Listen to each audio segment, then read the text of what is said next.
오늘 저는 112편을 가지고 이렇게 나눔의 삶을 사는 자가 누리는 언약들이 이 시편 112편에 있습니다.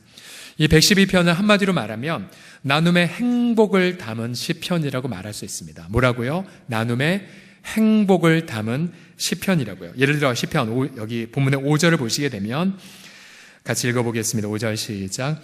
은혜를 베풀며 꾸어주는 자는 잘 되나니 그 일을 정의로 행하리로다. 아멘. 그래서 은혜를 베풀며 꾸어주는 자는 어떻게 된다고요? 잘 된다라고 말합니다. 잘 된다고. 이러한 놀라운 은혜의 원리를 깨달았던 많은 분들은 가난할수록 그리고 기근에 빠질수록 오히려 더 가난한 사람들을 돌보는 그러한 삶을 실천하셨죠. 또한 9절에도 보게 되면 그가 재물을 더 빈궁한 자들에게 주었으니 그의 의가 영구히 있고 그의 뿔이 영광 중에 들리리라고 말하고 있습니다.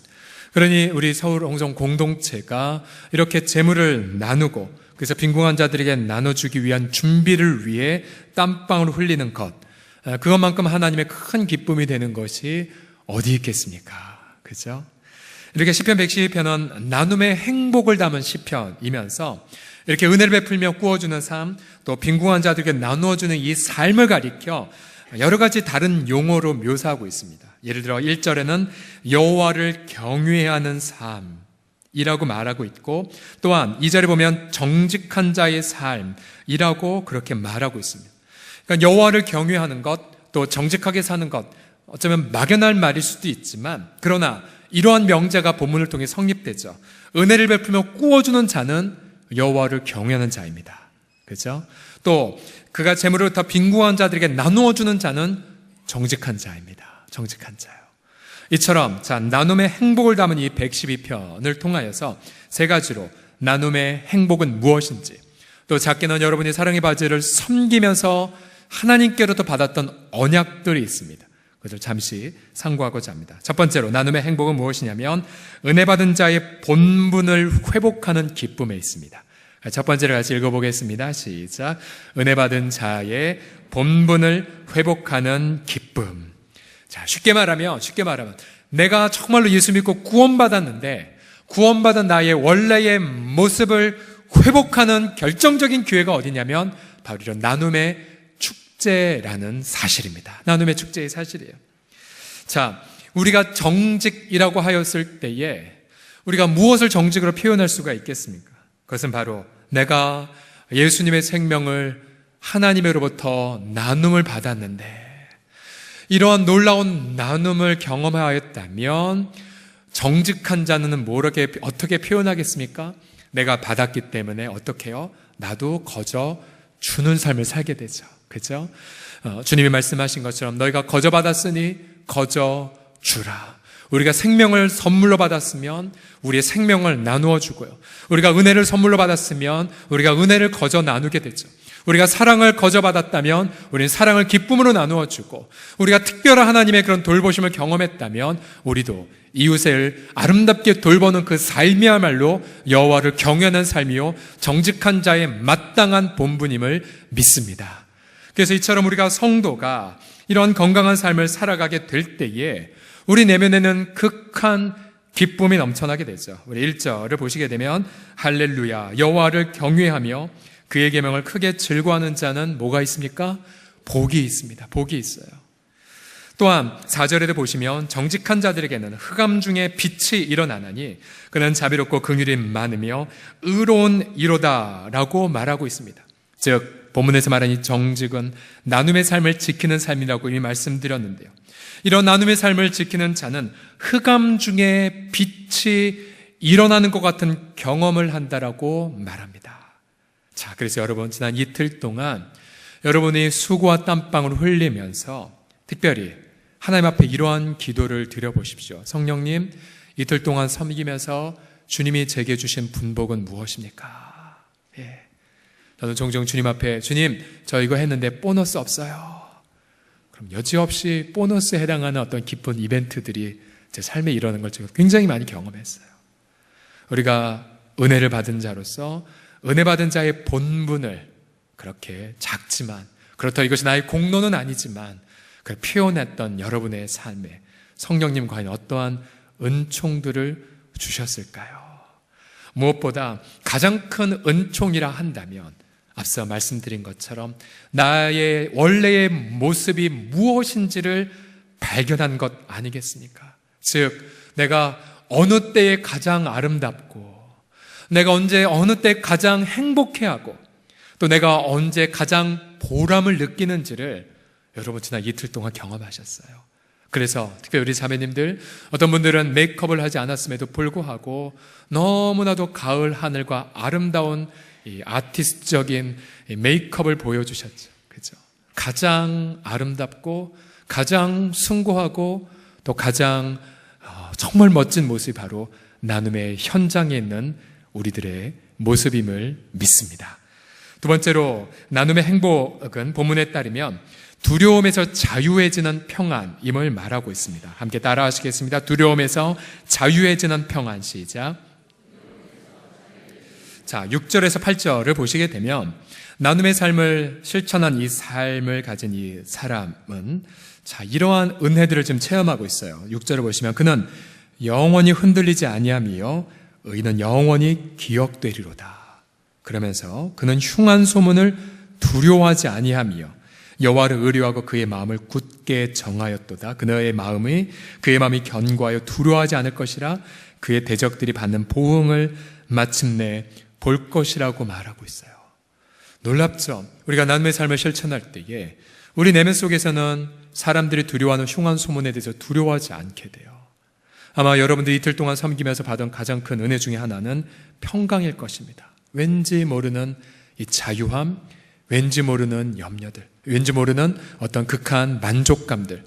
분명히 바자회를 전에 섬기기 전까지는 여러 가지 어떤 염려거리나 근심거리도, 우환거리도 있었는데 정말로 이틀 동안 섬기면서 어느덧 내가 뭘 염려했는지 생각이 안 나요. 내가 뭔가 걱정거리가 있었는데 그게 뭐였지? 왜냐하면 오늘 시편의 말씀처럼 하나님께서 그의 마음을 견고하게 하셨기 때문에, 주님이 그의 마음을 굳게 정하셨기 때문에, 그래서 우리 내면 속에 흉한 소문을 두려워하지 않는 특별한 능력을 우리가 나눔의 현장 속에서 경험하게 됩니다. 우리가 많은 우리 성도들이 체험했던 것이 무엇이냐면, 우리가 복음이든 사랑이든 나의 시간과 삶을 떼어서 그렇게 하나님 앞에 드렸을 때에 처음에는 염려가 많게 시작을 했지만, 그러나 그 행사가 끝나고 나면 어느덧 응답이 되어 있는 우리의 삶을 보고 얼마나 많이 기뻐하셨습니까? 여러분의 내면 속에 주님께서 두려움을 몰아내 주셨어요. 나눔의 삶을 실천하는 자는 이처럼 두려움에서 자유해지는 평안함, 두려움에서 벗어나는 놀라운 확고한 확신을 경험하게 됩니다. 저는 이런 놀라운 은혜가 이제 내 일상의 삶으로 들어가시지만, 그러나 그 누구보다도 두려움에서 자유해지는 평안을 마음 가득히 체험받으시기를 예수님의 이름으로 축복합니다. 마지막으로 우리 본문의 가르침은 신앙의 값진 유산을 전하는 특권이 있음을 말하고 있습니다. 세 번째 본문의 교훈을 같이 읽겠습니다. 시작. 신앙의 값진 유산을 전하는 특권. 자, 2절에서 3절까지를 보시게 되면요, 오늘 본문의 주인공은 나눔의 삶을 실천하는 그 삶인데요, 이제 그가 어떠한 은혜를 겪냐면요, 같이 읽어봅시다. 2절에서 3절 시작. 그의 후손이 땅에서 강성함이여 정직한 자들의 후손에게 복이 있으리로다. 부와 재물이 그의 집에 있으며 그의 공의가 영구히 서 있으리로다. 아멘. 구약 성경은 이 본문의 말씀처럼 정말로 많은 이웃들에게 나눠주는 자의 그 후손을 하나님이 후대하신다라고 말하고 있어요. 우리의 자손들이, 여러분의 어린 세대들이, 우리 부모가 혹은 우리 할아버지 할머니들이 이처럼 노구를 이끌고 혹은 자신의 땀방울을, 또 어떤 분들은 직장을 하루 월차를 내어서 이웃과 삶을 나누기 위하여 땀방울을 흘렸다라고 하는 그 모습은 정말 우리 손들에게 가장 아름답게 전해질 유산 중에 유산입니다. 우리 그 아름다운 의의 가치들을 후손들이 배워가면서 이 본문의 말씀처럼 정직한 자, 그의 후손이 땅에서 강성하는 은혜, 또 정직한 자들 후손에게 복이 있는 은혜들을 경험하게 돼요. 우리가 종종 신앙의 명문 가문들을 인터뷰해 보면 언제부터 신앙생활을 시작했고 그 선조가 어떠한 삶을 살았는지를 이렇게 인터뷰를 해보면 반드시 이런 지점까지 가게 됩니다. 예를 들어 선교사님에게서 직접 복을 받았다든지 아니면 할아버지 때에 살았다든지, 그러면서 그때에 우리의 선조들이 자신의 삶을 바치고 또 희생하고 또 기도의 삶을 살고 무엇인가 이웃에게 나누는 삶을 살았을 경우 그의 후손들이 이 땅에서 바로 강성하고 그리고 나눔의 복이 가득한 것들을 우리가 많이 경험하지 않았습니까? 그래서 저는 우리 서롱송 우리 식구들이 우리가 무엇이 있어서 우리 후손들에게 나눠주겠습니까? 돈이요? 권력이요? 그거는 영원하지 않죠. 그러나 우리는 우리 후손들에게 물려줄 가장 놀라운 유산이 있다면 그것은 바로 이웃과 나의 것을 나누는 바로 나눔의 유산임을 믿습니다. 그런 면에서 나눔의 삶을 위하여 헌신한 우리 서롱송 공동체 식구들의 후손도 이 성경의 말씀처럼 여러분들의 후손이 땅에서 강성할 것을 선포합니다. 또 여러분들의 후손이 정말 이 땅 가운데에 복이 있어서 계속해서 하늘로부터 부어지는 사랑과 은혜를 공급받아 이 땅에 소외되고 어두운 속에 있는 영혼들에게 나누어주는 나눔의 그런 믿음의 명문 가문이 다 되시기를 예수님의 이름으로 간절히 축복합니다.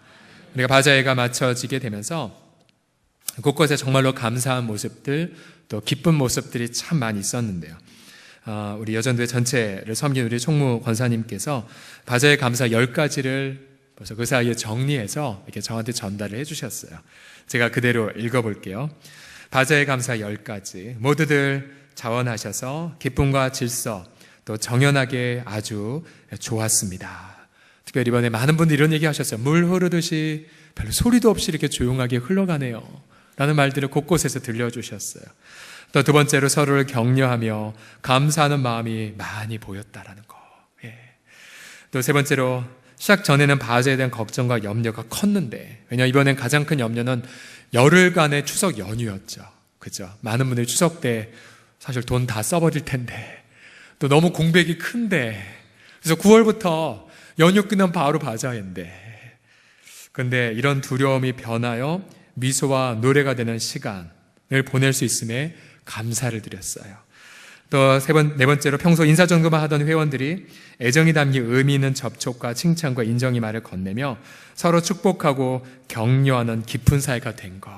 그죠? 우리 바자회를 통해 얻은 큰 은혜 중에 하나입니다. 또 저는 5번째 보고 놀랐는데요. 2,500줄의 김밥말이, 이게 진짜 사실인가요? 2,500개?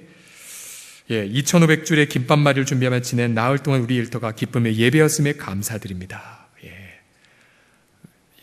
우리 젊은 자매들이 주로 섬겼는데 좀 박수를 해주시겠습니까? 다른 분도 많이 수고하셨지만, 그 다음에 또 젊은 3여전도 회원들이 또 열심히 섬겨주어서 또 감사드립니다. 또 봉사들을 모두 기쁨 가운데 마치게 해주셔서 감사합니다. 또 각자 자신에게 맡겨진 것을 기쁨으로 최선을 다해 감당하는 모습이 좋았고, 또 하나님이 좋은 날씨로, 사실 주초만 하더라도 태풍이 올라온다, 날씨 안 좋을 때 이런 예보를 혹시 보셨을 겁니다. 근데 어느덧 여러분 기도하셨고 태풍은 저쪽 북태평양으로 가버렸죠. 그래서 너무나 아름다운 날씨, 그리고 많은 사람들이 참여해서 감사했고요. 무엇보다 10번째 감사 같이 읽어봅시다. 시작. 하나님께서 인도하셔서 바자회를 은혜 가운데에 잘 마쳤습니다. 할렐루야, 할렐루야. 그래서 너무 감사하고 너무 기쁘고 여러분들이 얼마나 한 분 한 분 얼마나 자랑스러운지 모릅니다. 우리 다시 한번 옆 사람 보면서 정말 수고 많으셨습니다로 축복하겠습니다. 시작. 정말 수고 많으셨습니다. 감사해요. 너무 행복한 공동체예요.